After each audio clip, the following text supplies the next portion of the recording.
जय हिंद। एक बार फिर से आप सभी को अपने चैनल में स्वागत करता हूं। BSF head constable ministerial and CISF head constable ministerial के स्पेशल मैथ के क्लास लाने वाले हैं। और एक बात सभी लोग को बताना मैं चाहूँगा, अभी आपका सीआरपीएफ हेड कांस्टेबल मिनिस्ट्रियल और एएसआई का एग्जाम चल रहा था और कुछ लोगों का है कि अब होली के बाद भी देगा, कुछ लोग हैं। हालांकि ऑफिशियल डेट में लिखा गया था कि 22 फरवरी से 28 फरवरी के बीच में इन सभी बच्चों का एग्जाम कंडक्ट करवा लिया जाएगा। लेकिन जिस हम आईटी में पढ़ाते हैं वहाँ के दो छात्र बताएं कि सर मेरा हम दोनों का 12 तारीख का ही है।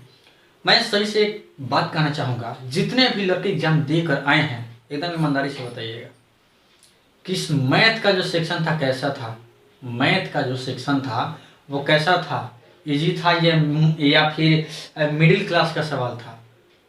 बिल्कुल आप कहेंगे कि मॉडरेट था और हर सवाल जो था वो डिफिकल्ट था।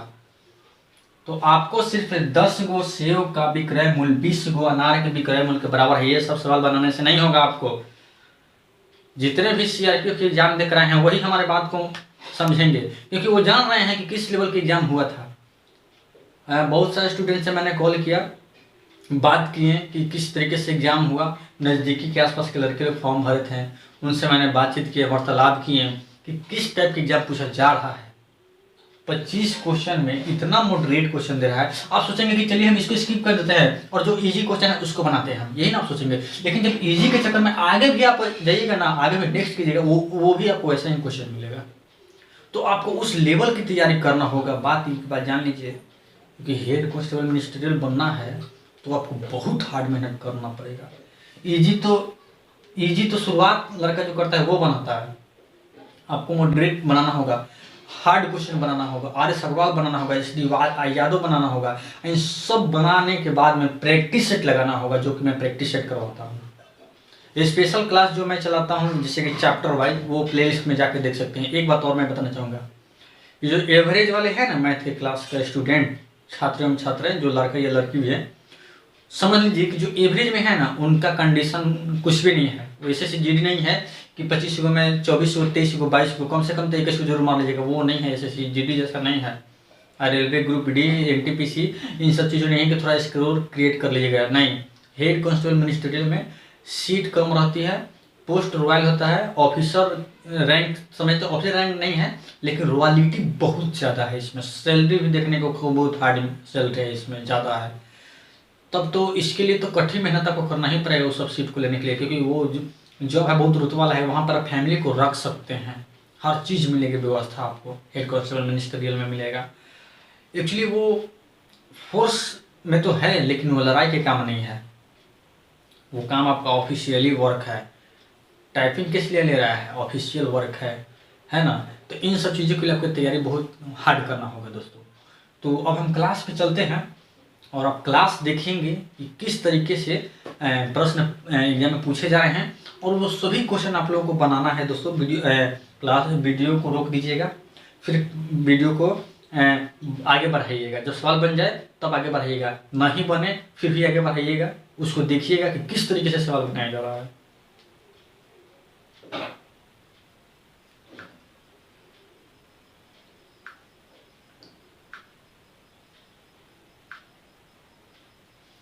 चलिए, सबसे पहला आपका जो सवाल है हम ये देते हैं, टाइम एंड वर्क का है, जो कि आप लोगों को दिमाग में सेट कर रहा होगा कि हाँ ये क्वेश्चन में दम है, इस टाइप के क्वेश्चन आ रहे हैं, ऐसे ऐसे क्वेश्चन आएंगे टाइम एंड वर्क से। और आया भी था, ईमानदारी से बताएंगे जो विद्यार्थी एग्जाम देने गए थे।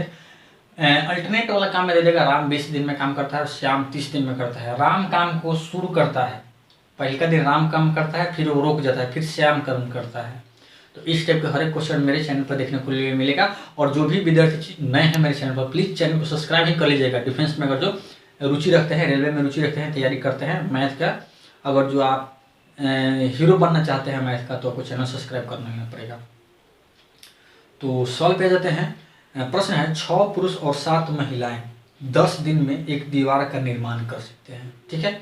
अच्छा, साथ ही 9 पुरुष और 15 महिलाएं 5 दिन में उसी दीवार का निर्माण कर सकते हैं, ठीक है। तो 18 पुरुष और 12 महिलाएं सामान्य कार्य को कितने दिन में कर लेंगे, यही प्रश्न है। तो इसका पहले आप रेशियो निकालेंगे, हम बता रहे हैं, देखिए कैसे बनाएंगे आप। 6 पुरुष और 7 महिलाएं, तो 6 पुरुष, एम से मैन होता है, और प्लस में जो है आपका 7 महिलाएं हैं, तो 7 वुमेन है। कितना दिन में कर रहा है ये लोग काम? ये 10 दिन में कर रहा है, बराबर। साथ ही वही काम को 9 पुरुष और 15 महिलाएं, तो 9 पुरुष और 15 महिलाएं कितना दिन में ये लोग कर रहा है? तो ये लोग 5 दिन में कर रहा है। पहले इसका आप रेशियो निकाल लीजिए। क्वेश्चन जो पूछा है अकॉर्डिंग टू क्वेश्चन 18 पुरुष 12 महिलाएं, 18 पुरुष है और 12 गो महिलाएं हैं, यही आपको निकालना है। तो इसको बाद में काम करने के लिए काम कर लीजिए। 5 दूनी की 10, यहाँ 2 हो जाएगा, 2 से गुना कर दीजिए, तो 6 दूनी की 12 एम और जो 7 दूनी की 14 डब्ल्यू, बराबर 9 एम और जो 15 डब्ल्यू, यानी कि ओमेन। इधर एम ज़्यादा है, इधर एम मिला दीजिए, तो कितना हो जाएगा? 12 एम घटाओ 9 एम बराबर 15 डब्ल्यू माइनस 14 डब्ल्यू, ओमेन। ये इधर चल गया, तो 3 एम बराबर क्या हो जाएगा? डब्ल्यू हो जाएगा। तो एम, ये डब्ल्यू इधर कर लीजिए, तो बराबर क्या हो जाएगा? ऊपर 1 और नीचे 3। इस बात को समझेंगे। ये 15 में से 14 गया तो 1 हो गया, तो डब्ल्यू लिख दिए, ठीक है। इसको हम नीचे कर लिए हैं और इसको नीचे किए हैं। अच्छा मान लीजिए 2x बराबर 3 दिया है, तो x बराबर क्या होगा? 3/2 हो जाएगा। ये नीचे जाता है तो ये नीचे चला गया, ठीक है। चलिए, अब ये आपका रेशियो आ गया। अब इस क्वेश्चन इस इक्वेशन में रखिए, ई में रखिए चाहे ई में रखिए, कोई फर्क नहीं पड़ता, इसी में आप रख लीजिए। तो 6m जोड़ 7w और गुणा कितना है? 10 है।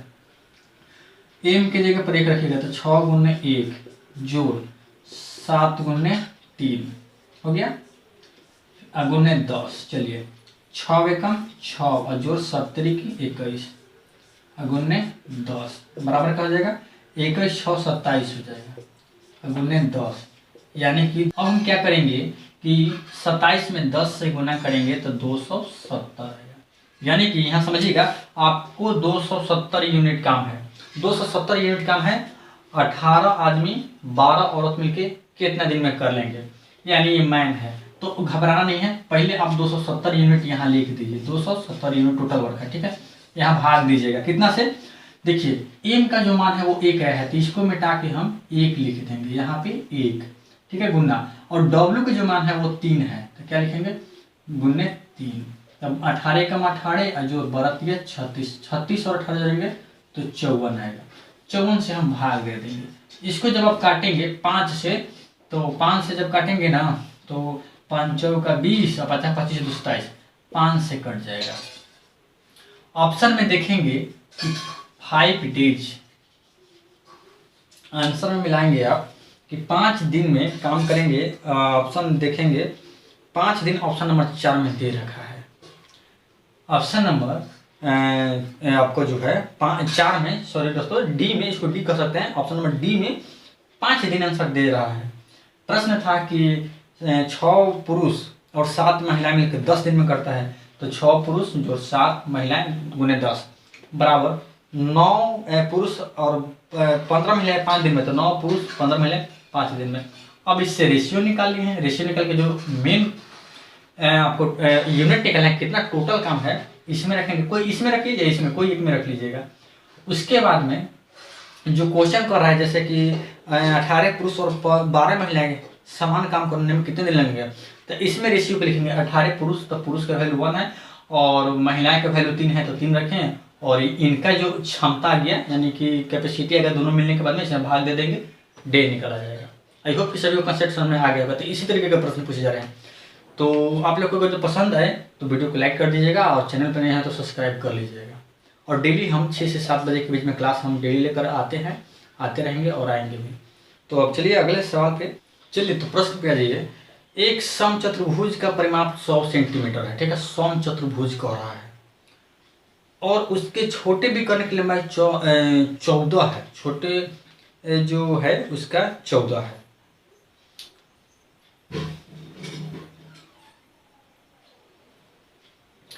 तो अब प्रश्न पे आ जाते हैं। आगे के सवाल जो है ये प्रश्न को सॉल्व करेंगे हम लोग। एक समचतुर्भुज का परिमाप 100 सेंटीमीटर है और उसके कि छोटे विकर्ण की लंबाई 14 सेंटीमीटर है, ठीक है। छोटे विकर्ण के समचतुर्भुज का क्षेत्रफल ज्ञात करना है।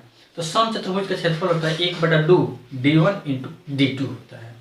पहले इस प्रश्न को हल कराएंगे आप सभी से। कुछ फिगर इस तरीके से बनाएंगे हम लोग।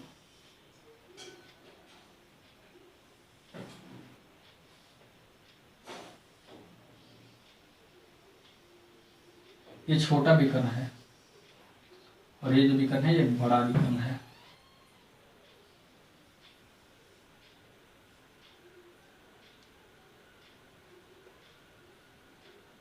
ठीक है, चलिए छोटा विकर्ण की जो लंबाई है वो दिया है आपका 14, तो 7 सेंटीमीटर ये हो जाएगा और 7 ये हो जाएगा।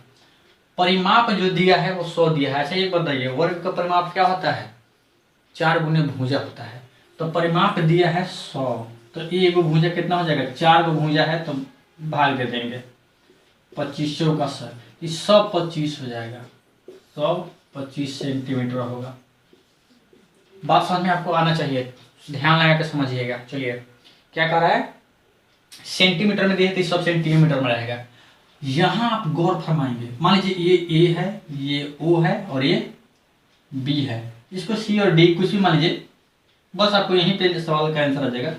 ये देखिए ये है और ये है आपका, और ये है। ये देखिए कि 90 डिग्री का बना रहा है, ये 90 डिग्री का एंगल बन रहा है। यहाँ पे ये देखिए 90 डिग्री का बन रहा है। तो ये जो लंबा है ये आपका विकर्ण है, त्रिभुज में समझिएगा, ट्रायंगल में, और ये आधार हो जाएगा और ये लंब आपको निकालना है। तो विकर्ण दिया है और आधार भी दिया है, तो लंब निकाल नहीं सकते हैं। लंब जो आप निकालेंगे अंडर रूट विकर्ण के स्क्वायर हो जाएगा, तो यानी कि 25 के स्क्वायर और आधार के स्क्वायर यानी कि 7 के स्क्वायर। 25 का स्क्वायर होता है 625 और 7 के स्क्वायर 49। इसको घटाएंगे 15 से 9 गया 6, 11 में से 4 गया 7, यानी 576। इसका वैल्यू 24 आ गया। इसका जो वैल्यू आ गया, इसका ये 24 आ गया। तो 24 यहाँ भी होगा और 24 यहाँ भी होगा। यानी कि बात आप समझेंगे, D1 जो है डायगोनल यानी कि विकर्ण वो 14 है, 14 सेंटीमीटर है, और D2 जो होगा वो 24 यानी 48 सेंटीमीटर होगा। ये तो बात क्लियर हो गया। और क्षेत्रफल आप निकाल लीजिए। क्षेत्रफल का सूत्र होता है हाफ D1 इंटू D2। तो 1/2 D1 का मान 14 और D2 के मान 48। चलिए इसको काट दीजिए, 7 दूनी के 14, 7 से गुना कर दीजिए, 8 7 56 हासिल 5, 7 28 और 5 33, 336 सेंटीमीटर स्क्वायर। आंसर में देखिए आप लोग जरूर कहीं कहीं दिया है, पक्का दिया है। तो आंसर नंबर 336 4 में दे रखा है। आई होप कि सभी को ये कंसेप्ट क्लियर हो गया होगा। तो इस तरीके के प्रश्न जो कि मिनिस्ट्रियल एग्जाम में पूछा जा रहा है। तो आज हम आप लोगों को जागरूक करने आए हुए थे, बस ये 2 क्वेश्चन लेकर, और पिछली बातों को समझाने आए थे जो कि हम क्लास स्टार्ट करने से पहले आप लोग को समझाए हैं। क्लास जो आपका है कल से लॉन्ग क्लास चलेगा और प्रैक्टिस सेट में जितना क्वेश्चन रहेगा आपको हल करना होगा। तो आई होप कि सभी को कॉन्सेप्ट समझ में आ गया होगा और समझ में भी आ गया होगा कि किस तरीके के प्रश्न परीक्षा में आप पूछे जा रहे हैं। तो मिलते हैं अगले क्लास में। जय हिंद।